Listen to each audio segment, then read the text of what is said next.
Good morning. I suffer from frontal fibrosis and alopecia, as you can see. So my hair goes far back, and I've been searching for this perfect hairpiece for my hair, and guess what? I found it. It's called the 1.5x11 Evelyn Ultra-Breathable full lace human hair hairline topper, and it's got the with layers and a halo fastening, and it's in a vanilla butter blonde, which is 626R, and it's a 10-inch length. I'll show it you now. So this is Evelyn. She's a real hair.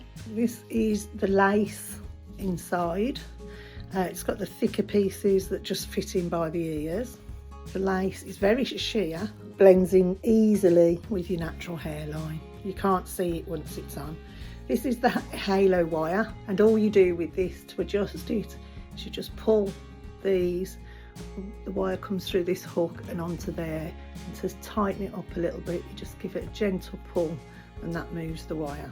If you find you have a long length of wire, after you've done that, you can trim them off, but always make sure you keep some so that you can adjust it if you want to loosen it or tighten it. And that's it. Pop it on your head and you're good to go. So I'm going to style my natural hair, and then I'll come back and show you how I style this once I've got my natural hair dried. Okay, so I've dried my hair. As you can see, my hairline has receded. So this beautiful topper or fronter works perfectly for me. I've tried wigs and all sorts of other toppers, but nothing has beaten this yet. Let's get on and do the fitting. One of the tips I'll give you, which I use, I pop this little hairband in just to pull my hair back so that I can put the halo wire around without trapping any of my natural hair in it.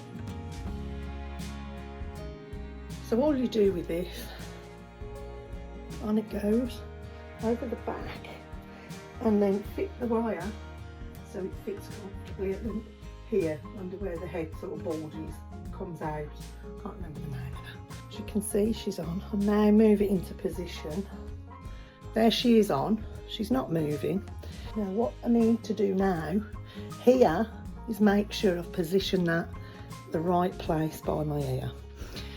And a tip for you, you don't need to, but I do.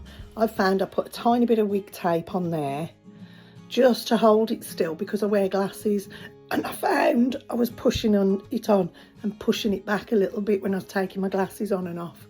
So that's what I do there, but you don't have to because this ain't going nowhere. Look, it's solid on my head.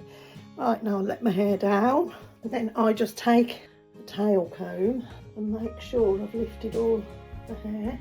Make sure it's all lifted through. The other side, just make sure there's nothing sticking where it shouldn't. And now, quick style and she'll be done. There you go. It's perfect. I'm so pleased with this. So pleased. I can't tell you how much more confidence I've got now I've got this wig. But you know what? Best thing I've ever been given in my life. I cannot believe how much better I feel. You know, and I've got a fringe again. I've got hair here. It's brilliant. Thank you for watching this video, and I hope you like it. There's